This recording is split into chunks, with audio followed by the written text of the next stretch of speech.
Student बहुत बहुत स्वागत करते हैं आपका इस मेरे नए सीरीज सिंधु घाटी की सभ्यता में। हमारा एक वीडियो और सिंधु घाटी की सभ्यता पे बन चुका। आप मेरे प्लेलिस्ट चेक करेंगे तो आपको सिंधु घाटी की सभ्यता का वीडियो मिल जाएगा। ये वीडियो का पार्ट 2 है सिंधु घाटी का। और इसमें हम वीडियो का आगे जब बढ़ेंगे तो समझ में आएगा कि आगे और कौन-कौन सा इतिहासकार आएँगे और सिंधु घाटी सभ्यता के विषय में क्या-क्या बात रखेंगे। इससे पहले वाले वीडियो में हम आपको जो पढ़ाए थे उसके विषय में थोड़ा बहुत बताएँगे। हमने देखा था कि उन वर्ष 1921 में दयाराम साहनी के द्वारा हड़प्पा वाला क्षेत्र का सबसे पहले खोदाई किया गया। और जब ज़मीन को खोदा गया तो खोदने के बाद पता चलता है कि वहाँ पे कोई सिंधु घाटी का सभ्यता का कोई स्थल रहा होगा। और वो जो हड़प्पा वाला क्षेत्र को खोदा गया, इसीलिए जो सबसे पहले वहाँ जो प्राप्त हुआ स्थल, इसीलिए उसका नाम क्या पड़ गया? हड़प्पा ही उसका नाम दिया गया। इतिहास का ये नियम ही है कि जो सबसे पहले मिल जाता है किसी भी सभ्यता में, नामकरण में होता क्या है कि जो स्थल का खुदाई सबसे पहले होता है और यदि वो मिल जाता है तो उसके ही नाम पे सभ्यता बन जाता है। जैसे हड़प्पा वाला क्षेत्र जो कि अभी प्रेजेंट इन पाकिस्तान वाले क्षेत्र में पड़ता है, तो ये जो हड़प्पा वाला क्षेत्र है, ये हड़प्पा सबसे पहले खोदने के बाद मिला ज़मीन। ज़मीन को खोदने के बाद सबसे पहले मिला। एक्चुअली किसके नेतृत्व में ज़मीन का खुदाई हो रहा था? तो दयाराम साहनी जो थे उस वक़्त, तो वही समझ लीजिए मेन ठेकेदार वही थे। दयाराम साहनी के ही नेतृत्व में खोदा जा रहा था। तो जब ज़मीन को खोदा गया तो हड़प्पा मिल गया, तो इसका हड़प्पन सिविलाइज़ेशन भी नाम पड़ गया। ये सिंधु नदी के किनारे बसा हुआ है तो इसका नाम सिंधु घाटी की सभ्यता भी डाल दिया गया। अच्छा, आप जब इतिहास को बहुत डिटेल्स में जाके पढ़ोगे तो इसका नाम सरस्वती नदी की भी सभ्यता इसको कहा जाता था। लेकिन बहुत सारे आप बुक को पढ़ोगे अलग-अलग पब्लिकेशन का, तो उसमें कोई ये सरस्वती घाटी की सभ्यता के विषय में कोई विशेष चर्चा नहीं दी गई है। लेकिन इसको सरस्वती घाटी की सभ्यता भी कहा जाता था। हालाँकि ये सिंधु घाटी सभ्यता के नाम से प्रसिद्ध है। तो सिंधु घाटी सभ्यता के भी नाम से इसे पुकारा जाता है। यहाँ पर आप पढ़ोगे डिटेल में जाके तो एक बात यहाँ से निकल के आएगी कि जो सिंधु घाटी की सभ्यता है उसके निर्माता जैसे मतलब जो सिंधु घाटी की सभ्यता है उससे पहले कौन सा सभ्यता आई थी? वैदिक सभ्यता। पढ़े होंगे वैदिक सभ्यता आप अच्छे से। तो वैदिक सभ्यता जो है उसके निर्माता आर्य थे। तो क्वेश्चन उठता है कि भाई सिंधु घाटी सभ्यता के निर्माता कौन थे? इस पर भी इतिहासकार का बहुत अलग-अलग लेवल का अपना-अपना क्वेश्चन है कि जिस प्रकार से वैदिक सभ्यता का निर्माता आर्यंस लोग थे, तो सिंधु घाटी सभ्यता का निर्माता कौन थे? तो अलग-अलग इतिहासकार आए हैं और सब अपना-अपना बात रख के चले गए हैं। कुछ विदेशी इतिहासकार भी आए हैं, भारतीय नहीं विदेश के इतिहासकार जब सिंधु घाटी सभ्यता के विषय में डिटेल्स में पढ़ लिए, जान गए चीज़ों को, तो उनमें से कुछ इतिहासकार बोले हैं कि जैसे सर जॉन मार्शल हैं, व्हीलर हैं, गार्डन चाइल्ड हैं, ये सब विदेशी इतिहासकार हैं और इन्होंने अपनी-अपनी टिप्पणी रखा है। और इन लोगों का कहना है कि जिस प्रकार से जैसे इससे पहले मेसोपोटामिया का सभ्यता वाला क्षेत्र हमने सुमेरियन वाले सभ्यता वाला क्षेत्र में देखा था। सुमेरियन के सभ्यता में मेसोपोटामिया पड़ता है ना? तो इन लोगों का कहना है कि जो मेसोपोटामिया क्षेत्र है, सुमेरियन सभ्यता के जो लोग हैं, वही लोग चल करके सिंधु घाटी सभ्यता का निर्माता बने हैं। मतलब क्योंकि सिंधु घाटी सभ्यता से पहले मेसोपोटामिया की सभ्यता रही थी, तो सुमेरिया चले जाएँगे, तो वहाँ पर जो मेसोपोटामिया की सभ्यता रही होगी, उसी के लोग उठ के ये सिंधु घाटी सभ्यता को निर्माण किए होंगे, ये सिंधु घाटी सभ्यता को बनाए होंगे। मेरा कहने का मतलब है होंगे, कोई लिखित जानकारी नहीं है। यदि सिंधु घाटी सभ्यता में कोई लिखित जानकारी ज़मीन के अंदर से मिला भी, तो उसे पढ़ा जा सका नहीं है। इतिहासकार दावा तो नहीं ठोक सकता, लेकिन होंगे वर्ड को ज़रूर इस्तेमाल करेगा। तो आप भी स्टूडेंट हो, आप भी होंगे कह दो, है ना? ऐसा रहा होगा। कहने में पैसा थोड़ी लगता है, किसी न किसी आधार पे लोग कह ही देता है ना? कुछ रहा होगा। तो इतिहासकार को यहाँ पर कोई पुख्ता प्रमाण नहीं मिला है, कोई कह लो आप कोई डिटेल्स में कोई जाकर के सबूत नहीं है कि भाई हाँ, यहाँ पे जो लोग हैं ना सुमेरियन से ही आके बसे होंगे। बड़े-बड़े इतिहासकार जब डिटेल्स स्टडी किया, कुछ मेसोपोटामिया का चीज़ों को और सिंधु घाटी की सभ्यता को ना वो थोड़ा-सा रिलेट करके देखा तो कुछ-कुछ सामान जो सिंधु घाटी की सभ्यता में है, वो मेसोपोटामिया वाले क्षेत्र में पाए गए। जैसे मेसोपोटामिया में आपका खिलौना बनाया जाता था मिट्टी का पका-पका के, तो वो खिलौना सिंधु घाटी की सभ्यता में दिखा, तो लोगों को लगा कि भाई जो है ना ये मेसोपोटामिया के ही लोग उठ के आए हैं। तो इस आधार पे इतिहासकार होंगे कह दिया कि वहाँ के ही लोग उठ के गए होंगे, है ना? इस आधार पे कहा। और भी बहुत सारा कारण है, जैसे बिल्डिंग कंस्ट्रक्शंस कह लो, रोड हो गया, नाला हो गया, जिस प्रकार से मेसोपोटामिया में था, ठीक उसी प्रकार से थोड़ा-थोड़ा सिंधु घाटी सभ्यता में देखने को मिल रहा था। तो इतिहासकार को यही सब प्रमाण जो दिख रहा था, बस वही बिक रहा था। उसी के आधार पे वो बोल रहा था कि भाई जो कुछ हमारा मेसोपोटामिया वाला सभ्यता में देखने को मिला, वैसा ही वैसा कुछ-कुछ चीज़ सिंधु घाटी की सभ्यता वाले क्षेत्र में देखने को मिल रहा है। तो पक्का ना वही जो सुमेरिया वाले लोग हैं वही उठ के आए होंगे इधर। इस आधार पे उनका डिसीजन हो रहा था। मार्शल हो गए, व्हीलर हो गए, गॉर्डन चाइल्ड हो गए, ये सब बड़े-बड़े इतिहासकार और ये एक विदेशी इतिहासकार हैं। इनका मानना ही था कि सिंधु घाटी सभ्यता के निर्माता कोई और नहीं बल्कि हैं तो सिर्फ सुमेरियंस लोग ही हैं और इनके द्वारा ही सिंधु घाटी सभ्यता को बसाया गया है। जिस प्रकार से वैदिक सभ्यता का गठन आर्यन के द्वारा किया गया है, ठीक उसी प्रकार सिंधु घाटी सभ्यता को बसाया गया है सुमेरियंस के द्वारा। यही लोग आकर यहाँ बस गए हैं। ठीक? और जो हमारा भारतीय इतिहासकार थे, बोले उनका मत कुछ अलग था। ये तो हम विदेशी इतिहासकार के बारे में बता दिए। विदेशी इतिहासकार किस आधार पे कह रहे थे भाई कि सुमेरियंस वाले लोग जो हैं वो भारतीय सिंधु घाटी सभ्यता से मिल रहे हैं। तो अपना आधार तो दिए और अपना जो स्थानीय का मतलब होता है जो हमारा भारत के इतिहासकार थे, वो कुछ भारतीय इतिहासकार का कहना था और कुछ-कुछ विदेशी इतिहासकार मतलब वो भारतीय इतिहासकार के साथ मिल जाते हैं और फिर सब मिल बाँट के कहते हैं। उनका मानना था कि सिंधु घाटी सभ्यता के निर्माता कोई और नहीं, भारतीय ही थे, भारत के ही लोग रहे होंगे। कोई सुमेरिया-उमेरिया से उठ के आने वाला लोग नहीं है, भारतीय ही रहे होंगे। विदेशी इतिहासकार का दावा था कि जिस प्रकार का भवन सुमेरियन सभ्यता में देखा गया, जिस प्रकार का भवन सुमेरियन सभ्यता में देखा गया, ठीक उसी प्रकार का भवन सिंधु घाटी सभ्यता में देखा गया। इस आधार पे विदेशी वाले ने ये बात कह दिया। ठीक? विदेशी वाले का ये मानना था। बट भारतीय जो थे, वो विद्वानों का मानना क्या था, इसको जानिए ज़रा। तो उन भारतीय विद्वानों या इतिहासकार का दावा था कि भले ही भवन सेम था, हाँ, भवन जो है वो सेम था, बट नालियाँ तो एकदम अलग थी। 2 जगह मतलब दोनों जगह का ईंटा का आकार भी बिल्कुल अलग था। ये हमारा भारतीय का दावा है। नाली भी नहीं मिल रही है भाई साहब, आपका ईंटा का साइज़ जो है सुमेरियंस में कुछ और है, ईंटा का साइज़ आपका ये भारतीय में कुछ और है, तो ये भी नहीं मिल रही है। तो चीज़ों तो थोड़ा भारतीय इतिहासकार का कहना था कि जब मिल ही नहीं रही, अरे भाई जब आप उठ कर के चले जाएँगे, मान लीजिए अभी आप खगड़िया में हैं, खगड़िया से उठ के चले जाएँगे लंदन में, तो खाना बनाने का स्टाइलवा तो चेंज नहीं है ना हो जाएगा, जैसे आप खाना बनाते हैं वैसे ही ना बनाइएगा, वही चीज़ है। भारतीय का कहना था कि ईंटा का आकार अगर सुमेरियन सभ्यता वाले का देखा जाए तो अलग है।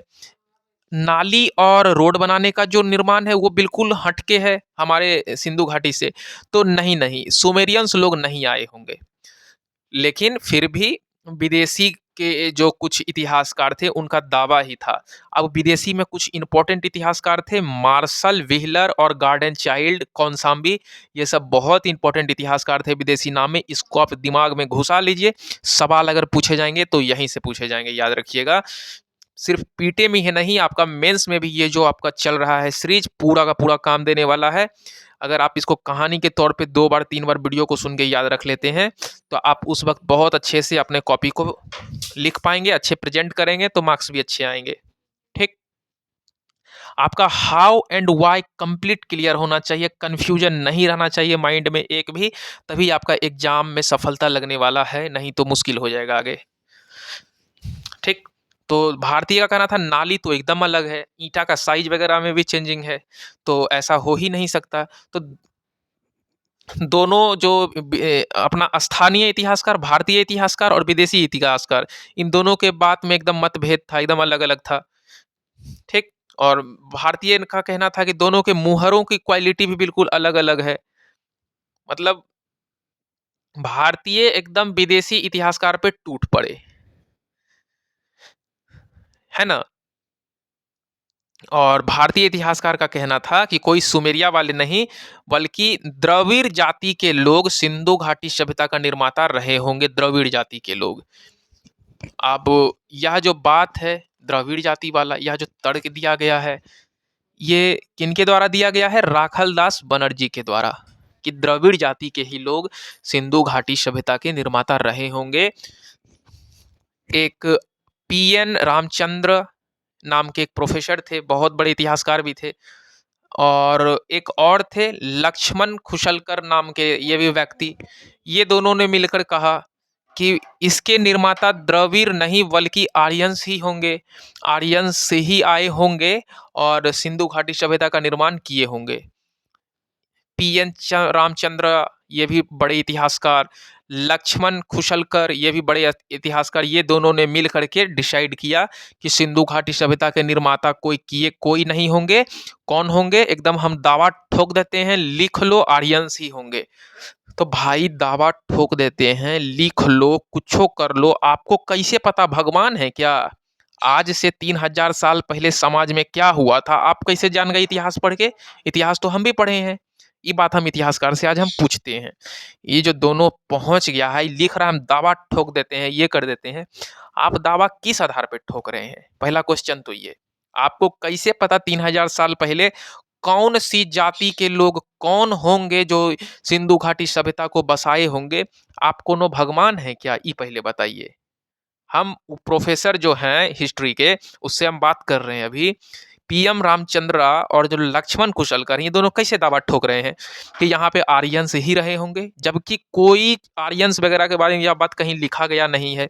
ये होंगे होंगे बहुत होता है सिंधु घाटी में, इसीलिए ना इसे आदि ऐतिहासिक सभ्यता कहा गया है, आधा अधूरा नॉलेज।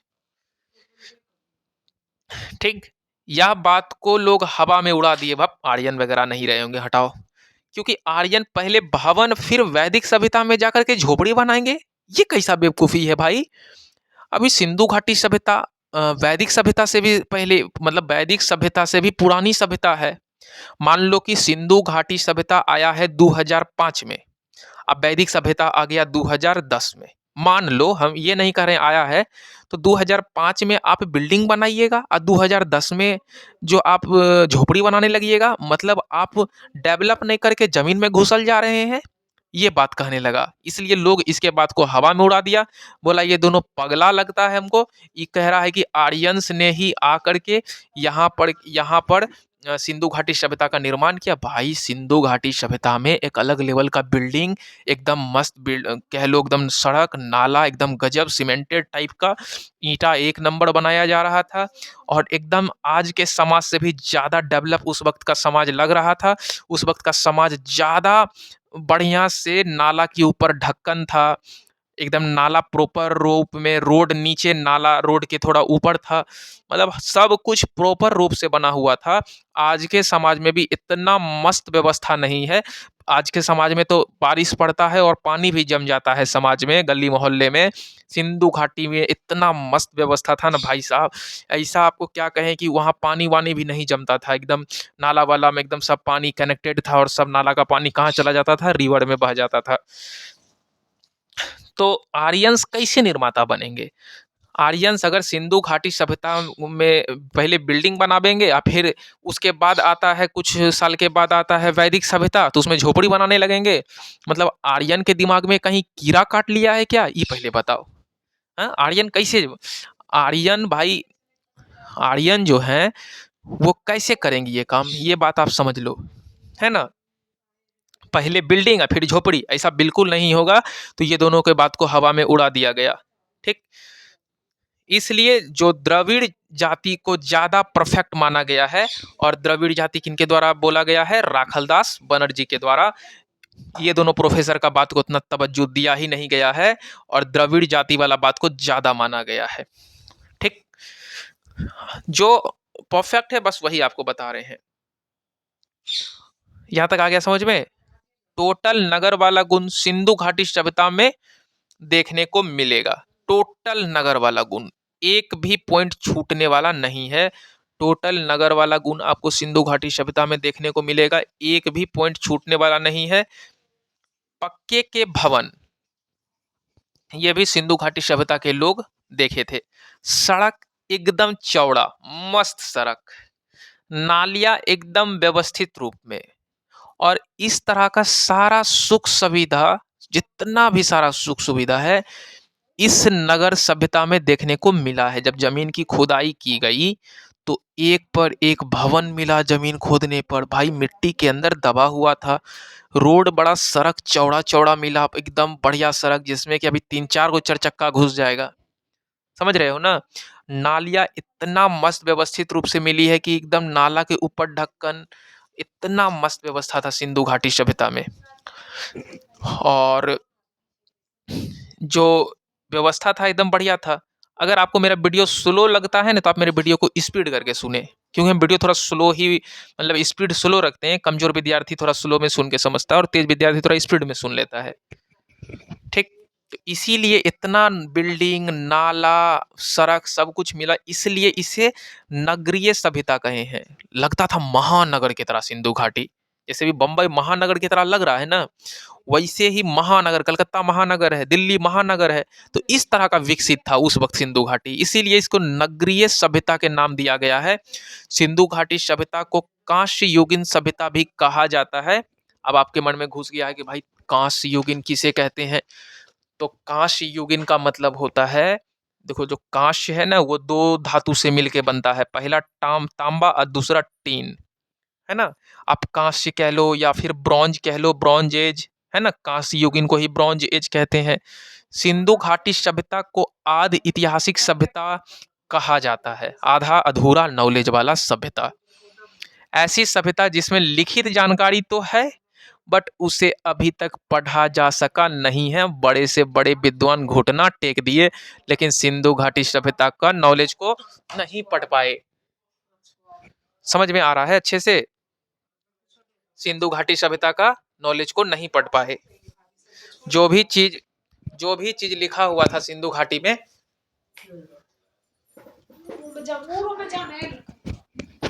जो भी चीज सिंधु घाटी सभ्यता में लिखा हुआ था उसे पढ़ा जा सका नहीं है। चीजें समझ में आ गया?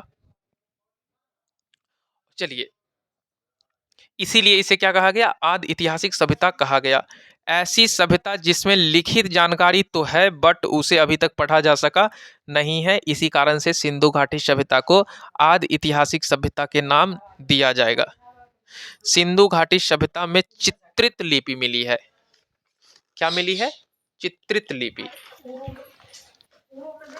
अब चित्रित का मतलब, इतिहासकार का कहना है जो भी चित्र सिंधु घाटी सभ्यता में मिला है, उसके भी आधार पे हम सिंधु घाटी सभ्यता को बहुत कुछ बताने का प्रयास करेंगे। क्योंकि चित्र जो होता है ना, चित्र देख करके अंदाजा लगाया जा सकता है कि समाज सिंधु घाटी सभ्यता का कैसा रहा होगा। बहुत इतिहासकार चित्र वगैरह को भी देख करके पता लगाने की कोशिश करा है कि उस वक्त का समाज कैसा रहा होगा, बट उस चित्र को देखने के बाद उतना अलग लेवल का अंदाजा नहीं लग पाता है। समझ रहे हैं ना? और ठीक है, थोड़ा बहुत चित्र देखने के बाद तो समझ में आ ही जाता है, लेकिन चित्र भी पुराना हो चुका था, 3000 साल पहले का चित्र था। तो उतना मतलब डेप्थ में जाकर के पता नहीं लग पा रहा था चित्र देख के कि समाज उस वक्त कैसा रहा होगा। लेकिन हाँ, जो भी कंटेंट था, चीज़ें ज़मीन के अंदर से मिली थी, लिखा हुआ, इंस्क्रिप्शंस के भी रूप में मिला था, लेकिन उस चीज़ों को पढ़ा जा सका नहीं था। पढ़ ही नहीं पाए भाई, क्या लिखा है, किस भाषा में लिखा था, उस भाषा जानेंगे तब ना भाई पढ़ पाएंगे। तो जो इतिहासकार लोग थे, इस सभ्यता का लिखित चीजों को पढ़ने में असफल रह गए। जिस दिन इस लिखित चीज को इतिहासकार पढ़ के सफल हो जाएंगे, सिंधु घाटी में मिला हुआ चीज जो अभी लिखित में है ना, उसको अभी तक बड़े बड़े इतिहासकार पढ़ने के प्रयास कर रहे हैं। और आपको हम दावा ठोकते हैं, जिस दिन ये इतिहासकार ये लिखित चीजों को पढ़ लेंगे, जो सिंधु घाटी में जमीन के अंदर से मिला है, जिस दिन पढ़ लेंगे, आदि ऐतिहासिक सभ्यता से हटा करके इसका नाम इतिहास में बदल दिया जाएगा। आप विश्वास करो, आदि ऐतिहासिक का मतलब ही होता है आधा अधूरा नॉलेज, लिखित चीज को पढ़ा नहीं जा रहा है। यदि उसे पढ़ लिया जाएगा तो आदि ऐतिहासिक का नाम बदल के इसका नाम क्या हो जाएगा? ऐतिहासिक सभ्यता में बदल जाएगा। ठीक। जो सिंधु घाटी है ना, जितने भी अलग-अलग स्थल हैं सिंधु घाटी की, खुदाई के दौरान बहुत सारा स्थल मिला। कहा जाता है कि अभी तक 900 से भी पार कर गया स्थल। अलग-अलग जगह स्थल मिलते ही जा रहा है और पाकिस्तान वाला क्षेत्र में तो बहुत सारा स्थल मिला। भारत वाले भी क्षेत्र में बहुत सारा स्थल मिला आपका। बहुत ज़्यादा स्थल अभी भी मिलते जा रहे हैं। अभी भी ज़मीन खोदा जा रहा है तो स्थल मिलते ही जा रहे हैं। तब जाकर के पता चलता है कि आज से 3000 साल पहले जो सिंधु घाटी था, कितना बड़ा समाज हुआ करता था, बाप रे बाप! अभी भी स्थल मिल रहा है, समझ रहे हैं ना? वो भी सिंधु घाटी का ही स्थल है। तो खैर अभी भी प्रयास चल ही रहा है, खुदाई हो ही रहा है और भविष्य में भी होते रहेगा। तो स्थल मिलते ही जा रहा है, लेकिन अभी तक बहुत सारे स्थल खोजा गया है, बहुत ज़्यादा स्थल। लेकिन जो स्थल इम्पोर्टेंट है एग्जामिनेशन पॉइंट ऑफ व्यू से, बस वही सब स्थल की चर्चा करेंगे। फालतू का 900 जितना स्थल मिला है, 1000, वो सभी स्थल का चर्चा नहीं करेंगे, क्योंकि उतना ना बीपीएससी या यूपीएससी को टाइम है आपसे सवाल पूछने का, ना आपको पढ़ने का टाइम है। उतना डेप्थ में जान के क्या करोगे, है ना? तो जो इम्पोर्टेंट इम्पोर्टेंट स्थल है, बस उसके विषय में स्टडी करेंगे। सबसे पहले एक चीज़ जान लो कि अभी जितने भी अलग-अलग स्थल्स की खुदाई करके जो भी चीज़ मिले हैं, ठीक? तो किसी भी प्रकार का अस्त्र-शस्त्र नहीं मिला है। किसी भी प्रकार का क्या नहीं मिला है? अस्त्र-शस्त्र, मतलब जो कहता है ना, उसे आप कह लो भाई, अ, आप उसे कह सकते हो अस्त्र-शस्त्र का मतलब गोली, बंदूक, तीर, धनुष, तलवार, भाला, मतलब किसी भी प्रकार का वैसा कुछ मिला नहीं है वेपन्स, जिससे मतलब सिंधु घाटी जितना भी खोदाई हुआ है, अस्त्र-शस्त्र का कुछ मिलवे नहीं किया है। तो इससे यह पता चलता है कि सिंधु घाटी सभ्यता काफ़ी शांतिपूर्ण सभ्यता रही होगी। अगर एकागो मिल जाता तलवार, तब पता चलता कि सिंधु घाटी सभ्यता में भी लोग तलवारबाजी करते थे और लड़ाई-पीट बहुत करते थे। लेकिन एक्को गो अस्त्र-शस्त्र वेपन्स मिलवे नहीं किया है। तो इस प्रकार से हम कह सकते हैं कि सिंधु घाटी सभ्यता काफ़ी शांतिपूर्ण सभ्यता रहा होगा। है ना? होगा, है नहीं होगा, क्योंकि अस्त्र-शस्त्र नहीं मिला है इस आधार पर। और शांति रहने के साथ-साथ अच्छे प्रशासनिक व्यवस्था का भी गठन होगा, तभी ना शांतिपूर्ण व्यवस्था होगा। हालाँकि अभी तक जितने भी सभ्यता देखने को मिली है, उनमें से अधिकांश सभ्यता जो अभी तक जितना भी सभ्यता हम लोग देखे हैं ना, जैसे मेसोपोटामिया, सुमेरियन, चीन की सभ्यता, जितना भी सभ्यता मिली है ना? उनमें से अधिकांश सभ्यता कृषि प्रधान क्षेत्र से था, कृषि प्रधान क्षेत्र था। लेकिन सिंधु घाटी सभ्यता एक व्यापार प्रधान क्षेत्र था, क्योंकि यहाँ पे व्यापारी रिलेटेड बहुत सारा चीज़ मिला है। उस आधार पे हम बता सकते हैं कि सिंधु घाटी के लोग अपना बिज़नेस व्यापार से ही अपना मतलब जीवन यापन करते थे, क्योंकि बिजनेस व्यापार इनका तगड़ा था। और उस वक्त भी सिंधु घाटी सभ्यता का इतना तगड़ा बिजनेस था, भारत का माल पूरे विश्व में बेचा जाता था। इस तरह का भी दावा इतिहासकार का ठोकना है कि सिंधु घाटी के समय इतना पैसा व्यापारी के पास होता था कि वो अपने मकान को तो छोड़ दीजिए, सड़क और नाली, स्नानागार, हर चीज़ अपने समाज में बना रखे थे। स्नानागार उस वक्त स्विमिंग पूल समझ लीजिए, सिंधु घाटी सभ्यता के लोग स्विमिंग पूल का भी यूज़ करने लगे थे। इतना बड़ा-बड़ा स्नानागार था ना, बाथिंग बाथिंग करने के लिए एकदम बड़ा-सा पोखर बना दिया गया था सिंधु घाटी में। तो जब तक सिंधु घाटी के लोगों को बहुत पैसा होगा नहीं, तो बिना पैसे का इतना समाज को चमका दिया है। आप मेरे थंबनेल को भी देखे होंगे तो कितना मस्त बिल्डिंग टाइप का ईंटा पे ईंटा रख के बना हुआ है। तो बिना पैसे का, पॉकेट में पैसा रहेगा तभी ना आप एको मंजिल घर बना पाइएगा। पैसे नहीं रहेगा तो क्या करिएगा? एगो आपको बोल देंगे कुर्सी बना दीजिए ना ईंटा जोड़ के, तो उसका भी आपके पास औकात नहीं होगा। तो ये लोग इतना पैसा कमाया कहाँ से? तो व्यापार करता था। व्यापार भी कहाँ से करता था? तो भारत का माल पूरे देश में बेचता था। बहुत बड़ा व्यापारी था ये। अलग-अलग सभ्यता के बारे में जब हम गहराई में जाके स्टडी किए थे, तो अलग-अलग सभ्यता ना सिंधु घाटी के सभ्यता की तरह व्यापार प्रधान नहीं, बल्कि कृषि प्रधान था। मतलब अधिकतर सभ्यता में ये देखने को मिलता है कि जो जो लोगों का जीवन व्यापन होता था, वो अधिकांश कृषि के ही दम पे होता था। और आज भी भारत में लगभग 75% जो लोग हैं, वो कृषि पे ही डिपेंड है। आज का देखिए कितना भारत का स्थिति खराब है। सिंधु घाटी के समय भारत बहुत ज़्यादा अलग लेवल का डेवलप था। मतलब अभी के भी समाज से कह लो तो ज़्यादा ही डेवलप था, कम नहीं था, है ना? आज के डेट में जैसे बड़े-बड़े शहर को देख लो, कलकत्ता हो गया आपका, इधर दिल्ली चले जाओ, बंगलोर चले जाओ, आपका ये मुंबई सूरत चले जाओ, चेन्नई चले जाओ, अहमदाबाद, ये सब बड़े-बड़े क्षेत्र हैं आज के डेट में भी। और आपको क्या लगता है ये बड़े-बड़े क्षेत्र में क्या कृषि हो रहा है? खेती हो रहा है ये बड़े-बड़े क्षेत्र में? नहीं भाई, ये सभी क्षेत्र में व्यापार चल रहा है, ये सब में फैक्ट्रियाँ हैं, ये सब में इंडस्ट्री हैं, ये सब अपना माल कोई दिल्ली में कुछ कंपनी है, वहाँ जीन्स बन रहा है, जीन्स वाले फैक्ट्री में लोगों को काम मिल रहा है, और जीन्स वाले कंपनी जो हैं वो अपना माल को विदेश में बेच रहे हैं, बहुत सारा धन कमा के दिल्ली में ला रहे हैं, और वो धन से दिल्ली वाली सरकार को टैक्स दे रहे हैं, और दिल्ली की सरकार एकदम खूब टैक्स पा करके दिल्ली को चमका रही है ना? दिल्ली को चमका कैसे रही है? तो सड़क किनारे फूल, सड़क किनारे गाछ, सड़क किनारे रोड, अ, सड़क किनारे खूब बढ़िया चौड़ी सड़क बना दी है, खूब बढ़िया से साफ-सुथरा सब व्यवस्था चल रहा है, एजुकेशन अच्छा दिया जा रहा है दिल्ली में, हॉस्पिटल अच्छा दिया जा रहा है दिल्ली में, दिल्ली के नागरिकों को खूब सब्सिडी दिया जा रहा है खेती करने में। दिल्ली के किसान खूब एकदम मज़े से रहते हैं, उन लोगों को कभी सुसाइड करने का लाइफ में मौका नहीं मिल पाएगा, क्योंकि उन लोगों के सरकार बहुत पैसे वाले हैं, क्योंकि दिल्ली का बेटा बिजनेस करता है, और जब बिजनेस करता है तो सरकार को अमीर बना देता है। अहमदाबाद का बेटा जो है वो सरकारी नौकरी के पीछे नहीं भाग के वो लोग भी बिजनेस करता है, बिजनेस करके सरकार को पैसा वाला बनाता है, और फिर सरकार गरीब आदमी पे खर्च करती है, गरीब आदमी को कपड़ा रोटी मकान सब देने का काम करती है। तो इसीलिए कहते हैं कि आप अपने राज्य को अमीर बनाना चाहते हैं तो व्यापार करिए, ना कि कृषि पे डिपेंड रहिए। कृषि से तो भाई कच्चा माल को प्रोड्यूस किया जाता है, और कच्चा माल जो चावल हो गया, गेहूँ हो गया, ये सब कैसे बिकेगा? ज़्यादा से ज़्यादा 30 रुपये, 40 रुपये, 50 रुपये, 70 रुपये, 100 रुपये। लेकिन यही चावल से जब आप तैयार कर लेंगे, आप मान लीजिए आप यही चावल से बिस्किट बना लीजिएगा, तो आपका ना वो 100 ग्राम बिस्किट बिकेगा कम से कम 50 रुपया में। है ना?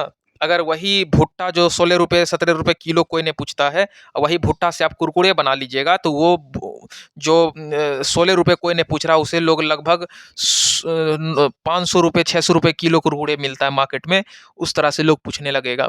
तो समझिए कि कितना फ़ायदा होता है। आज जो हमारे बड़े-बड़े नगर और शहर के आज भी लोग हैं, जिस शहर में जितना ज़्यादा इंडस्ट्री, भारत के जिस शहर में जितना ज़्यादा इंडस्ट्री, वो शहर उतना ज़्यादा विकसित। जिस शहर में जितना ज़्यादा व्यापार, उस शहर उतना ज़्यादा विकसित। व्यापार का मतलब रसगुल्ला का दुकान खोल लेना, व्यापार का मतलब किराना का दुकान खोल लेना, एगो छोटा-सा कोई चूड़ी, सिंदूर, बिंदी का दुकान खोल लेना, ये सब बिज़नेस नहीं होता है। ये सब तो किसी भी कंपनी का बढ़ावा देना है ना? आप अपना मान लीजिए किराना का दुकान में पतंजलि का केक बेच रहे हैं, तो पतंजलि को ना प्रमोट कर रहे हैं जी। आप अपना तो छोटा-मोटा जीवन यापन के लिए एक एका 2 रुपया बचा रहे हैं एक आगो सामान बेच के, तो उसको बिज़नेस नहीं कहते हैं। बिज़नेस का मतलब इंडस्ट्री को खोलना, है ना? आप अपना माल तैयार करिए, कच्चा माल किसान से लीजिए, अपना माल तैयार करिए, और फिर वो माल को पूरा देश में बेच करके खूब सारा पैसा कमाइए, और खूब सारा पैसा कमा करके खूब उन्नति पाइए, सरकार को अमीर बनाइए, और जब आपका सरकार अमीर होगा तो वो गरीब को खुद हेल्प करेगा। आप अगर ज़्यादा कमाएँगे तो आप सरकार को ज़्यादा अमीर बना पाएँगे। ऐसा ही हमारे भारतीयों को आज की डेट में होना चाहिए। और जिस-जिस शहर के भारतीय आज बिज़नेस कर रहे हैं, वो शहर का स्थिति द जाके देख लीजिए कितना ज़्यादा डेवलप है। आप खगड़िया में रहते हैं, ये सही बात है। तो आप अपना खगड़िया का तुलना एक बार दिल्ली से करिए, आसमान और ज़मीन का अंतर है। समझ रहे हैं ना? खगड़िया देखिए कितना पतला छोटा-मोटा सड़क है, नॉर्मल सा गाछ-वृक्ष, वो लगल-उगल मिलता नहीं है। कोई बड़ा शहर नहीं है। क्यों? क्योंकि यहाँ का लोग सरकारी नौकरी पर कंप्लीट डिपेंड है। यहाँ का लोग किसानी करते रहता है, मज़दूरी करते रहता है, तो यहाँ का लोग कहाँ से आगे बढ़ेगा? वही चीज़ है, सिंधु घाटी सभ्यता के लोग बिज़नेस करते थे, और जब बिज़नेस करते थे, तो मोटा-मोटा पैसा कमाते थे, और मोटा पैसा कमा करके रोड, नाली, सड़क, बाँध, स्विमिंग पूल, गाछ-वृक्ष सब कुछ का निर्माण करा करके एक भव्य सभ्यता का निर्माण कर दिए थे। है ना? खैर चलिए, व्यापार प्रधानता के कारण सिंधु घाटी सभ्यता बहुत विकसित था। अगर हम मिस्र और नील घाटी सभ्यता की बात करें, तो मिस्र सभ्यता या नील सभ्यता की बात करें, तो इन सभी सभ्यताओं से कई गुना बड़ा सिंधु घाटी सभ्यता था। सिंधु घाटी सभ्यता कई गुना बड़ा था, 1-2 गुना नहीं, कई गुना। सिंधु घाटी काफ़ी कैसे आपको खोल के बताएँ, विस्तृत सभ्यता में से एक था, एकदम मस्त, एकदम डेवलप, वेल डेवलप। उस वक़्त का समाज का एकदम समझ लीजिए वो मुंबई था। अभी हम लोगों का मुंबई इतना डेवलप है ना, और उस वक़्त सिंधु घाटी एक अलग लेवल का मुंबई था समझ लीजिए। क्यों? क्योंकि सिंधु घाटी के लोग बिज़नेस करते थे, पैसा कमाते थे, मोटा-मोटा तो वो पैसवा तो लगाएँगे यही बिल्डिंगें बनाने में ना। गरीब किसान मज़दूर का बेटा क्या बिल्डिंग ठोक पाएगा? वो नॉर्मल सा खाना-पीना कपड़ा जुटा लेगा यही बहुत है। ज़िंदगी को वो किसी तरह खींच लेगा यही बहुत है। घर का सपना तो छोड़ दीजिए, जो गाँव है उसको साफ करवाने का भी उसको रुपैया नहीं है। तो समझ लीजिए कि बिज़नेस और किसानी में कितना फ़र्क है। किसानी कर के आप किसान बन करके किसी तरह आप अपना पेट को पाल सकते हैं और जो कुछ पैसा कमा करके फिर से बीज खरीद के बो सकते हैं। इससे ज़्यादा आपका औकात होने वाला नहीं होगा। तो व्यापार करता था, ये बहुत पैसा कमाता था सिंधु घाटी सभ्यता के लोग। बहुत विस्तृत समाज बना लिया था, अलग लेवल का डेवलपमेंट ले आया था सिंधु घाटी में। और कुछ इतिहासकार कहते हैं कि सिंधु घाटी जो है वह प्रजातांत्रिक था, मतलब प्रजा का ही राज चलता था, सब कुछ प्रजातांत्रिक था। बट कुछ इतिहासकार कहते हैं कि नहीं, सिंधु घाटी लोकतांत्रिक था। भैया कुछ बात लिखल समझे नहीं आ रहा है, तो यहाँ सब इतिहासकार अपना अपना हवा पानी तो देवे न करेगा। कोई कह देगा राजा का शासन था, कोई कह देगा जनता का शासन था। तो क्या कहिएगा, किसी के मुंह को जाके पकड़ लीजिएगा का? आया समझ में? सबका अपना अपना दावा है, सब विद्वान अपना अपना विद्वता लगा रहे हैं कि सिंधु घाटी में ये रहा होगा, सिंधु घाटी में वो रहा होगा। सिंधु घाटी में जो गाय था वो 50 लीटर दूध देती थी, तो हम भी बोल देंगे चढ़ के।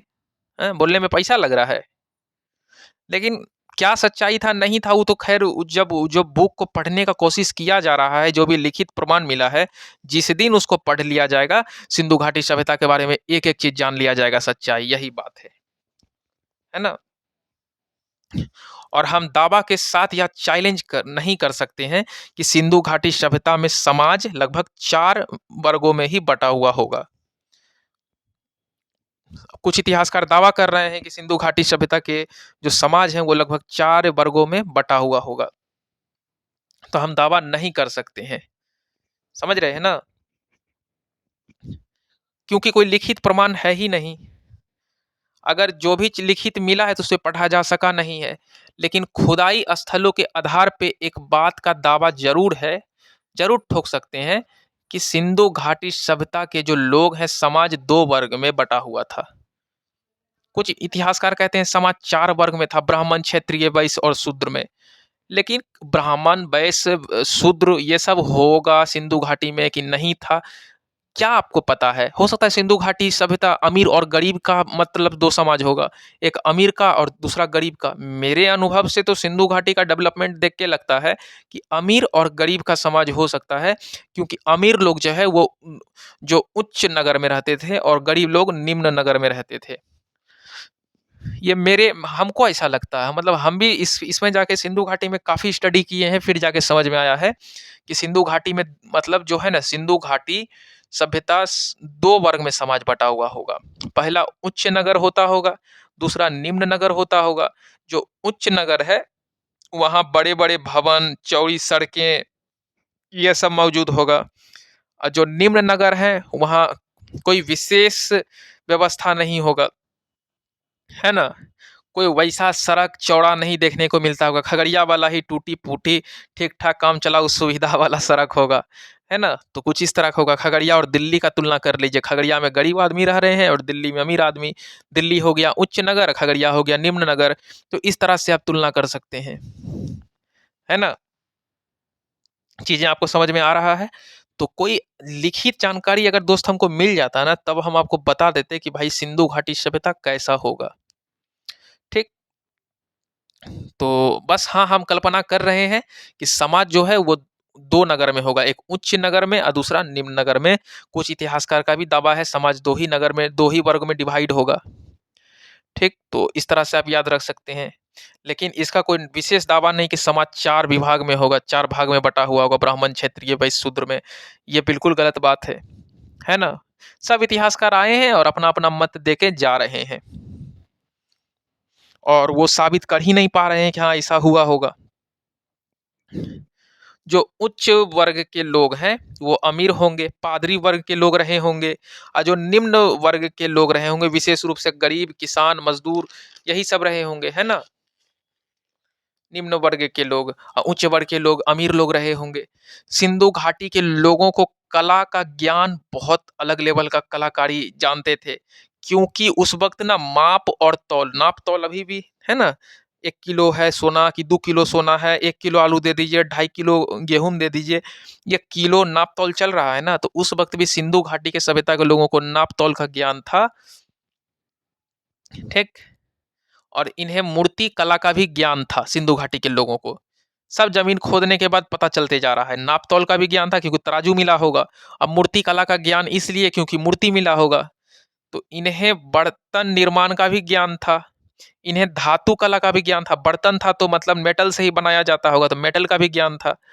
जिस जिस जो जो मेटल जमीन के अंदर से सिंधु घाटी के समय वाला निकला होगा, तो हम लोग दावा ठोक रहे हैं कि उस वक्त तांबा रहा होगा, पीतल रहा होगा, ये सब रहा होगा, है ना। और जो जो धातु नहीं निकला, जो जो मेटल जमीन के अंदर से सिंधु घाटी के वक्त खुदाई में नहीं निकला, तो हम ये दावा करते होंगे कि सिंधु घाटी सभ्यता के लोगों को लोहा का कोई किसी भी प्रकार का ज्ञान नहीं था, है ना। जो जो मेटल निकला तो हम कह देते हैं कि भाई सिंधु घाटी के लोग उस चीज के बारे में जान रहे हैं, इस चीज का ज्ञान था सिंधु घाटी के लोगों को। और सभी जो भी कला था,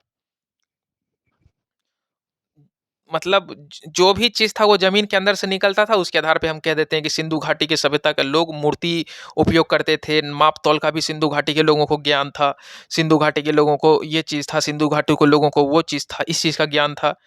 तो ये सभी हम बता रहे हैं, जो भी चीज जमीन के अंदर से निकल रहा है उसके आधार पे। सिंधु घाटी के लोगों को कलाकारी का ज्ञान था, तो जो भी जमीन की चीज से मिल रहा है उसके आधार पे हम बता पा रहे हैं। अब हम लोग जो है सांस्कृतिक जीवन में पढ़ेंगे सब कुछ डिटेल्स में जाकर के, ठीक। आप तो खैर सिंधु घाटी सभ्यता का मैप को अगर देखिएगा, तो मैप से भी बहुत सारा अलग लेवल का चीजें क्लियर होगा, ठीक। जो परपेंडिकुलर है और जो हॉरिजॉन्टल है, तो परपेंडिकुलर वाले में जो आपका सबसे माथा, जो आप मान लीजिए आप जिधर से बैठे हैं आपका माथा है ना, नॉर्थ साइड, तो नॉर्थ साइड जो आपका क्षेत्र है वो मांडा, और उसके जस्ट नीचे मान लीजिए आपका पैर पास मतलब माथा, आपके मुंडी के पास हो गया मांदा, एक स्थल है सिंधु घाटी सभ्यता का। आपके पैर के पास जो स्थल है वो दयामाबाद है ना। लेफ्ट हैंड साइड हो गया बलूचिस्तान, और राइट हैंड साइड हो गया आलमगीरपुर। अब आपके मन में घुसा होगा कि ये बलूचिस्तान जो है वहाँ कौन सा क्षेत्र मिला था, तो बलूचिस्तान में सुतकान गडोर नाम का एक क्षेत्र मिला था। ये क्षेत्र हो गया एकदम लेफ्ट हैंड साइड। माथा आप अपना देखो तो सबसे ऊपर हो गया, उधर मिला था आपका मांदा, ये जम्मू एंड कश्मीर में पड़ता है माथा के पास। और सीधे सबसे नीचे चले जाओगे तो दयामाबाद, वो महाराष्ट्र में पड़ता है गोदावरी नदी के किनारे। और जो आपका ये मांदा है, जो आपका हेड है, मांदा पड़ता है चिनाब नदी के किनारे। लेफ्ट हैंड साइड वाला जो क्षेत्र है, क्योंकि देखिए ये सब मैप बनाना पड़ेगा ब्लैक बोर्ड पे। आप हमसे अगर लाइव पढ़ने के लिए आते हैं, फ्रंट में अगर आप हमसे आकर सामने सामने पढ़ते हैं, तो ये मैप हम आपको बताएंगे, तभी आपको चीजें समझ में आएगा। लेकिन ये मैप देखने के बाद ये पता चलता है कि सिंधु घाटी सभ्यता का जो आकार है वो त्रिभुजाकार में है। और जो हम लंबाई देखते हैं, मतलब सिंधु घाटी की सभ्यता का जो स्थल अलग अलग जगह मिला है उसके आधार पे कितना सारा स्थल मिला, और सिंधु घाटी सभ्यता का क्या कुछ लंबाई होगा वर्टिकल में और हॉरिजॉन्टल में। तो वर्टिकल का जो लंबाई है तो उसका लगभग 1600 किलोमीटर है वर्टिकल का लंबाई। नहीं नहीं, वर्टिकल का आपका 1400 किलोमीटर है, शायद कंफ्यूज है हम। लेकिन हॉरिजॉन्टल का लंबाई 1600 किलोमीटर है। सोचिए 1600 किलोमीटर लंबा क्षेत्र हॉरिजॉन्टल में, अब वर्टिकल में 1400 किलोमीटर, मतलब इतना बड़ा कुछ त्रिभुज आकार में, मतलब एक ट्रायंगुलर शेप का बन रहा है। तो सिंधु घाटी सभ्यता इतना बड़ा रहा होगा। कुछ चीज है, फैक्ट है, उस चीज को अभी हम बता देते हैं, याद रख लीजिएगा। जैसे कि जम्मू कश्मीर में चिनाब नदी कहाँ है, तो जम्मू कश्मीर में है। उसके किनारे कौन सा शहर पाया गया, कौन सा स्थल, तो मांदा नाम का शहर पाया गया। महाराष्ट्र में मिला था दयामाबाद, वो किस नदी के तट पर है, तो गोदावरी नदी के किनारे पड़ता है। आपका उत्तर प्रदेश में आलमगीरपुर पाया था, तो आलमगीरपुर कहाँ पर है, तो हिंड नदी के किनारे है। आप अगर उधर उस साइड चले जाओ, नॉर्थ साउथ ईस्ट वेस्ट, तो आप वेस्ट के तरफ चले जाइए, वेस्ट की तरफ, तो आपका वो बलूचिस्तान क्षेत्र, बलूचिस्तान वाला जो क्षेत्र है वहाँ पे सुल्तान का डोर मिला था, और वहाँ पे नील नदी बहती थी, और वहीं पे मिस्र की सभ्यता भी था आसपास में। और बलूचिस्तान दासक नदी के किनारे बसा हुआ एक शहर है जो कि पाकिस्तान में है। तो खैर ये सब फैक्ट चीज़ें हैं, ये सब चीज़ को आप लूसेंट में भी देखोगे तो आपको मिल जाएगा। फैक्ट चीज़ को आप जितना याद कर लोगे उतना अच्छा रहेगा। और सिंधु घाटी सभ्यता का जो टोटल स्थल मिला करके जो आकार बना था त्रिभुजा आकार टाइप का, वो जो है 13 लाख वर्ग किलोमीटर में फैला हुआ था। ये क्वेश्चन बीपीएससी में आ सकता है। 13 लाख वर्ग किलोमीटर में पूरा का पूरा फैला हुआ था, बहुत ज़्यादा होता है। एक चीज याद रखो फ्रेंड, एक दिन बहुत इंपॉर्टेंट है। क्या आपको लगता होगा सर ने बताया हमको 13 लाख किलोमीटर ने ही फैला हुआ था सिंधु घाटी का स्थल? तो खैर एक चीज याद रखो कि प्रतिदिन जैसे जैसे सिंधु घाटी सभ्यता का खोज हुए दिन बीते जा रहा है, नए नए स्थल का खोज हो रहा है। तो 13 लाख से 14 लाख किलोमीटर वर्ग में भी फैला जा सकता है भविष्य में, 14 लाख से 15 लाख किलोमीटर वर्ग में भी फैला जा सकता है, क्योंकि स्थल मिलते ही जा रहा है और सिंधु घाटी सभ्यता का सीमा क्षेत्र बढ़ते ही जा रहा है ना। वैसे वैसे वो कौन शेप का आकार धीरे धीरे धीरे धीरे और बड़ा होते जा रहा है, ठीक ना, बढ़ ही रहा है। नील नदी की सभ्यता और मिस्र की सभ्यता जो है, वो अगर दोनों को जोड़ दिया जाए, नील नदी की सभ्यता और मिस्र की सभ्यता को अच्छे से जोड़ दिया जाए, तो जोड़ने के बाद भी सिंधु घाटी सभ्यता के जितना बड़ा वर्ग किलोमीटर में क्षेत्र है उसका लगभग 12 गुना है। सोचिए कि मिस्र की सभ्यता और नील की सभ्यता हमारे भारतीय सिंधु घाटी सभ्यता से कितना छोटा है। अब आपको पावर समझ में आ रहा है कि हमारा भारत आज नहीं विश्व गुरु रहा है, सिंधु घाटी सभ्यता के ही काल से हमारा भारत बहुत डेवलप रहा है। आज ना ये ब्रिटेन और अमेरिका जन्म ले लिया है भारत से आगे, अब फ्रांस, पेरिस, ये सफीक चच्चा का जो देश है सऊदी अरबिया, ये सब आगे बढ़ गया है। ये सब कुछ नहीं थे, तो जन्म के भी सामने में खड़े हुआ है भारत के सामने। भारत कितना विशाल, भारत कितना डेवलप, और भारत कितना ज्ञानी, और भारत कितना महान देश हमारा विश्व में कोई नहीं रहा है। प्राचीन इतिहास में आप जाकर के इतिहास पलट लो, हमारा भारत सबसे आगे रहा है। भारत से लोग सीखता था, लोग भारत किसी से सीखता नहीं था, भारत का कॉपी लोग करता था, क्योंकि भारत मतलब उस वक्त का अमेरिका था, उस वक्त का भारत लंदन था। लेकिन अभी खैर भारत को अंग्रेज ने लूट लिया, राजा ने खखोर लिया, मध्य एशिया वाले लोग आकर के अंग्रेज को नोचने लगे। तो इस प्रकार से भारत सोने की चिड़िया से पीतल की चिड़िया में बदलते हुए दिखा। लेकिन फिर भारत के बेटा लोग रुके नहीं हैं, बड़े बड़े इंडस्ट्री भारत में रिलायंस जैसे, टाटा जैसे इंडस्ट्री खड़े हैं, और भारत अभी भी भविष्य में भारत देखिएगा कि भविष्य में भारत बहुत आगे चला जाएगा। भारत का जो भविष्य है वो बहुत अलग लेवल का होने वाला है भविष्य में, क्योंकि बस भारत के लोग को ये फील हो जाए कि इंडस्ट्री ही सब कुछ है, इंडस्ट्री ही बनाते जाएंगे तो हम लोग आगे बढ़ेंगे। तो देखिएगा भारत कितना आगे चला जाएगा, भारत को पछाड़ना मुश्किल हो जाएगा, क्योंकि भारत के पास ह्यूमन कैपिटल है, पॉपुलेशन सबसे ज़्यादा है वर्ल्ड में, और पॉपुलेशन सबसे बड़ा धन होता है एक कंट्री के लिए, अगर वो पॉपुलेशन सही उपयोग में काम आने लगे तब। अब फालतू का मतलब फालतू का सब मतलब छोटा मोटा ही काम करने लगे खेती बाड़ी, तब तो हो गया, फिर गड़बड़ा जाएगा, है ना। भारत भी देखिएगा एक दिन बहुत आगे चला जाएगा। हमारा शुरू से ही भारत काफी आगे रहा है, इस बात को इतिहास याद करता है। खैर इन सभी बातों पर क्या, खैर जब होगा तब देखा जाएगा, है ना। 12 गुना बड़ा है सिंधु घाटी सभ्यता का स्थल किससे? यदि हम मिस्र की सभ्यता और नील नदी की सभ्यता को जोड़ भी दें तब भी उसका 12 गुना बड़ा है। तो समझिए कि कितना बड़ा था सिंधु घाटी सभ्यता का, जो अभी भी इसका सीमा क्षेत्र फैलते ही जा रहा है, क्योंकि नए नए स्थल का खोज होते जा रहा है और सिंधु घाटी सभ्यता का सीमा स्थल फैलते जा रहा है ना। अफगानिस्तान से लेकर के पाकिस्तान तक, पाकिस्तान से लेकर के भारत तक इसकी खोज चलते ही जा रही है और सिंधु घाटी सभ्यता का स्थल बढ़ते ही जा रहा है। ठीक, एक चीज याद रखिएगा, स्वतंत्रता से पहले से, स्वतंत्रता जो था ना भारत में, स्वतंत्रता भारत को जब मिला उससे पहले ही इसका सिंधु घाटी सभ्यता का खोज चलते जा रहा है। यहाँ समझ में आ रहा है। सिंधु घाटी सभ्यता का खोज चलते ही जा रहा है, कब से? स्वतंत्रता के ही टाइम से, उससे भी पहले से। 1921 में ना दयाराम साहनी आए थे, तो उसी वक्त से खोदाई होते ही जा रहा है, 1921 से या उससे पहले से। तो आप एक चीज याद रख सकते हैं कि स्वतंत्रता से पहले लगभग सिंधु घाटी के 40 से 50 स्थल ही मिले थे, स्वतंत्रता से पहले। और जैसे ही हमारे भारत को स्वतंत्रता मिल जाती है अंग्रेज से, तो हमारे भारत का सरकार बहुत सारा रुपया खर्च कर करके सिंधु घाटी सभ्यता का स्थल को खोजवाना शुरू करती है। और शुरू करने के बाद आज के डेट में लगभग 1500 से प्लस स्थल मिल चुके हैं सिंधु घाटी सभ्यता का। जबकि स्वतंत्रता से पहले 40 से 50 स्थल ही मिले थे सिंधु घाटी सभ्यता का खुदाई के दौरान। लेकिन आज इतना हमारा समाज डेवलप हो चुका है, इतना अलग अलग जगह सिंधु घाटी सभ्यता का स्थल को खोजा गया है कि सब मिला करके 1500 से प्लस स्थल सिंधु घाटी सभ्यता में मिली है। और 900 से अधिक स्थल भारत में ही पाए गए हैं। देखिए कितना बड़ा बात है। टोटल मिलाकर के 1500 स्थल हैं और 900 से अधिक स्थल भारत में ही पाए गए हैं, जो अपने आप में बहुत बड़ी बात है।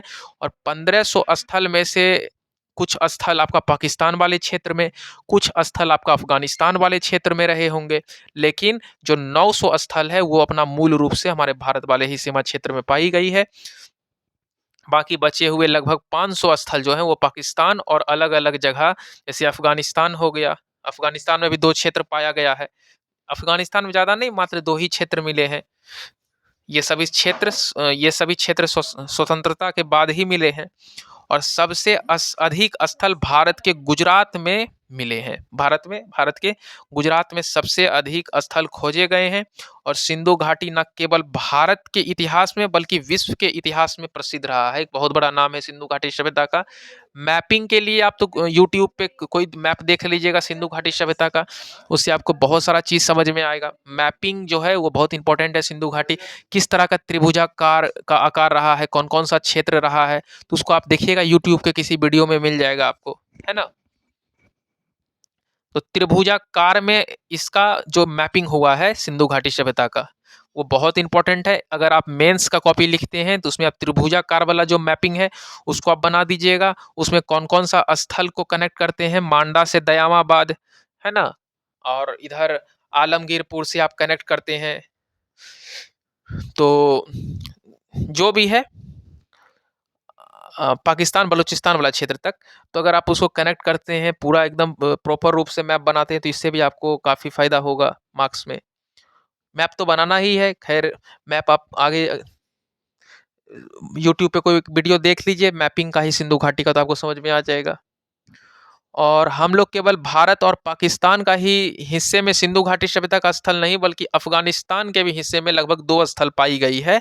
और वो 2 स्थल जो अफगानिस्तान के हिस्से में पाई गई है, तो वो वहाँ से जो 2 स्थल पाई गई है वो कौन कौन सा स्थल है? एक सोतुगई है, एक का नाम क्या है? सोतुगई। और दूसरा स्थल का नाम क्या है? मुंडीकाक।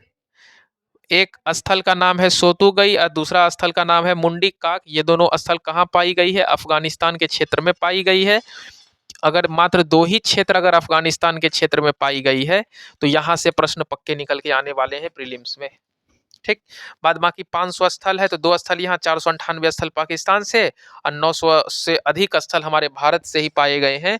और आज के डेट में भी खुदाई चल रहा है और स्थल मिलते ही जा रहा है, अभी रुका काम नहीं है। भविष्य में देखिएगा कि ये जो डाटा 1500 से बदल करके 2000 तक भी पहुंच गया है, और भी कई स्थल मिलते ही जाएंगे भविष्य में सिंधु घाटी सभ्यता के अबाउट में। ठीक, बहुत बड़ा सभ्यता रहा है। अगर नील और मिस्र सभ्यता को भी जोड़ दिया जाए, तो उस दोनों को जोड़ के भी उसका 12 गुना से ज्यादा जमीन सिंधु घाटी सभ्यता के क्षेत्र में कैप्चर है। तो समझिए कि सिंधु घाटी सभ्यता कितना ज्यादा बड़ा सभ्यता रहा होगा, और सिंधु घाटी सभ्यता का समाज कितना विकसित रहा होगा। और लगभग उस सभी समाज हमारा उस वक्त का अखंड भारत में ही पड़ता था, जो हमारा पाकिस्तान और अफगानिस्तान वाला क्षेत्र है आज से 3000 साल पहले हमारा भारत के ही सीमा क्षेत्र में पड़ता था। तो समझिए कि इंडिया जो है कितना अलग लेवल का डेवलप रहा होगा, समाज इंडिया का कितना आगे रहा होगा। और सिंधु घाटी कंप्लीट रूप से व्यापार प्रधान था, और व्यापार प्रधान का मतलब ही होता है विकसित के एकदम चरम सीमा तक पहुंच जाना। और सिंधु घाटी का स्थल से आप देख के पता लगा सकते हैं कि सिंधु घाटी सभ्यता उस वक्त कितना डेवलप रहा होगा। और इंडिया जो है हमारा पूरा विश्व का गुरु रहा होगा, समझिए कि हर चीज में डेवलपमेंट के मामले में इंडिया सबसे आगे। हमारा भारत से ही बड़े बड़े विद्वान निकलते थे, आर्यंस लोग भी हमारे भारत में ही आगे देखने को मिलेंगे। तो आपको समझ में होगा कि इंडिया कितना आगे था। अलग बात है कि इंडिया को अब लूटा खखोरा गया अंग्रेज के द्वारा, राजा के द्वारा, मतलब मुगल्स के द्वारा। तो फिर थोड़ा सा इंडिया जाकर के थोड़ा सा कम पड़ा। फिर इंडिया अभी विकसित में ही है, अभी इंडिया डेवलपिंग कंट्री में है। इंडिया अभी विकसित हो ही रहा है धीरे धीरे इंडिया का समाज। तो आप पता कर सकते हैं कि इंडिया जो है वो बहुत अमीर था, फिर गरीब हुआ, फिर इंडिया अमीर बनने जा रहा है। ठीक। एक एक पॉइंट आपको सिंधु घाटी के सभ्यता के बारे में समझ आ रहा है? नहीं आता है तो हमें कमेंट करके पूछें। अब जो जो इंपॉर्टेंट स्थल है उसे हम पढ़ेंगे, जो एग्जाम के लिए बहुत रिलेवेंट है, जहां से क्वेश्चन निकल के आएंगे। आपको क्या लगता है हम आपको 1500 स्थल के बारे में पढ़ा देंगे? ऐसा हम करने वाले नहीं हैं, बेवकूफ़ नहीं है। जो 10 20 40 स्थल इंपॉर्टेंट है उसके बारे में पढ़ाएंगे, जहां से एग्जामिनेशन में क्वेश्चन आते हैं। आपको एग्जाम के लिए पढ़ना है, नॉलेज के लिए पढ़ना है, तो पूरा भविष्य में कभी भी पढ़ लेना, लेकिन अभी जो टाइम आपका इंपॉर्टेंट है उसको आप एग्जामिनेशन पॉइंट ऑफ व्यू से रिलेवेंट बनाइए। ठीक। हम सोचते हैं कि एक वीडियो लाया जाए स्थल वगैरह पे ही अलग से, क्योंकि सिंधु घाटी सभ्यता पे एक बुक बना हुआ है। एकदम मजाक ही नहीं है कि हम इसे 40-50 मिनट की वीडियो में टोटल पढ़ा दें, कोई कल्पना ही नहीं है। अगर सब कुछ आपको अच्छे से पढ़ाना है, आपको सीखना है, तो हमको वीडियो बनाना ही पड़ेगा बड़ा बड़ा। ठीक। एक चीज याद रखिएगा कि जो आपका मैपिंग वाला चीज है वो काफी इंपॉर्टेंट है। मतलब त्रिभुजाकार में भारत, पाकिस्तान, अफगानिस्तान सभी के क्षेत्र लगभग मिल गए हैं। वही त्रिभुजाकार जो मैपिंग में दिया गया है। हड़प्पा और मोहनजोदड़ो दोनों ही क्षेत्र कहाँ पड़ते हैं? पाकिस्तान वाले क्षेत्र में पड़ते हैं। और हड़प्पा और मोहनजोदड़ो से जो स्थल प्राप्त हुए हैं, हड़प्पा और मोहनजोदड़ो जो है वो सबसे पहले सिंधु घाटी के खोदे गए स्थलों में से एक है। इस चीज को आप याद रखिएगा। पाकिस्तान वाली क्षेत्र में पड़ती है, और यही दोनों क्षेत्र को सिंधु घाटी सभ्यता का राजधानी भी मानी जाती है ना? सिंधु घाटी सभ्यता का राजधानी कौन है? तो हड़प्पा और मोहनजोदड़ो वाला क्षेत्र। एक अष्टुवट पिग्गट नाम के बहुत बड़े इतिहासकार थे। इन्होंने हड़प्पा और मोहनजोदड़ो को जुर्मा राजधानी के रूप में कहा है। जुर्मा राजधानी, क्योंकि ये दोनों का खोज सबसे पहले कराया गया है ना, सबसे पहले किया गया था राखाल दास बनर्जी और दयाराम साहनी के द्वारा। अलेक्जेंडर कनिंगम जो थे उस वक्त, उनके मतलब Alexander Alexander cunning Alexander Cunningham जो थे वो सबके अंदर ही राखाल दास बनर्जी और ये सब काम कर रहे थे। खैर डिटेल में जाकर के एक एक चीज आप पहले वीडियो देखते हैं तो आपको चीजें समझ में आ जाएगा। स्टुवर्ट पिग्गट ने क्या कहा कि हड़प्पा और मोहनजोदड़ो वाला जो क्षेत्र है इसे जुर्मा राजधानी कह सकते हैं, क्योंकि दोनों आसपास से ही है, दोनों पाकिस्तान वाले क्षेत्र में ही पड़ता है। सिंधु घाटी के सबसे पश्चिमी स्थल पे चले जाइए तो सुतकन है, जब जो कि बलूचिस्तान वाला जो क्षेत्र है उसके लेफ्ट साइड में पड़ता है। सुतकन गडोर कहाँ पड़ता है? बलूचिस्तान के लेफ्ट साइड में, अगर आप देखोगे जाकर तो वहां पड़ेगा। और सबसे पश्चिमी स्थल है, सबसे पश्चिमी स्थल है सिंधु घाटी सभ्यता का सबसे पश्चिमी स्थल सुतकन गडोर, जो कि बलूचिस्तान के क्षेत्र में पड़ता है। इसके अलावा डाबरकोट और बालाकोट, ये सभी क्षेत्र बलूचिस्तान वाला प्रांत में पड़ता है, जो कि पाकिस्तान वाले क्षेत्र में बलूचिस्तान पड़ता है। और हड़प्पा पाकिस्तान के पंजाब प्रांत में पड़ता है। उत्तर पश्चिम भारत में अगर आ जाए तो बहुत सारा सिंधु घाटी सभ्यता के स्थल मिले हैं, तो वो सभी को पढ़ना है। जैसे जम्मू कश्मीर हो गया, पंजाब हो गया, हरियाणा हो गया, राजस्थान हो गया, गुजरात हो गया, महाराष्ट्र हो गया, यूपी हो गया। इन सभी स्थल से सिंधु घाटी सभ्यता के स्थल मिले हैं। इन सभी जगहों से तो एक एक करके हम पढ़ेंगे कि जम्मू कश्मीर में कौन सा स्थल मिला है भाई, पंजाब में कौन सा स्थल मिला है। ठीक। हम सोचते हैं कि 1 घंटा से ज़्यादा वीडियो बनाए नहीं बड़ा, क्योंकि वीडियो बहुत बड़ा हो जाता है तो स्टूडेंट बोरिंग फील करने लगते हैं। 1-1 घंटा पर डे पढ़ लीजिए। आपका पर डे अगर हम वीडियो 1-1 घंटा का डाल रहे हैं तो आपका तैयारी चलते ही रहेगा मेंस का, उसमें आपको सोचना नहीं है। बहुत सारा चीज़ हम अगर सामने अगर आपके रहते तो बहुत सारा चीज़ आपको मैपिंग से बताते ही। कौन सा नदी के तट पर है हड़प्पा? तो रावी नदी के तट पे है हड़प्पा। ये सब इंपॉर्टेंट हो जाता है क्वेश्चन, यहाँ से भी सवाल आएंगे। यहाँ तक अगर समझ में आ गया? तो डाबरकोट और बालाकोट ये सभी क्षेत्र बलूचिस्तान प्रांत में पड़ता है। हड़प्पा जो है वो पाकिस्तान के पंजाब प्रांत में पड़ता है।